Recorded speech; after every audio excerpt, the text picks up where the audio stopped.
kailan ba tayo dapat magparehistro kapag expired na yung ating rehistro. Mga kaibigan, sample natin ito. Sabihin natin ito ay expired noong 2024 at hindi mo siya naparehistro. Okay? So ito ay September. Ngayon, kung magpaparehistro ka ngayon June,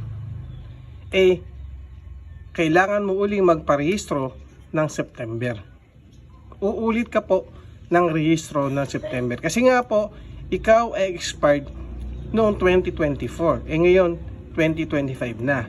Pero, kung ikaw ay magpaparehistro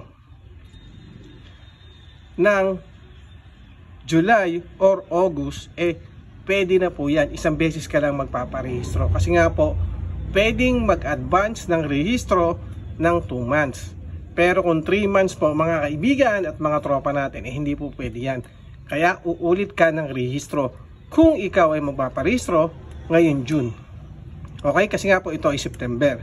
So, ang 2 buwan ng September or bago mag 2 buwan ng September ay July, August, tsaka September. So, pwede po siyang iparehistro ng July at isang beses ka lang po magpaparehistro. Okay? Yun lang. Thank you.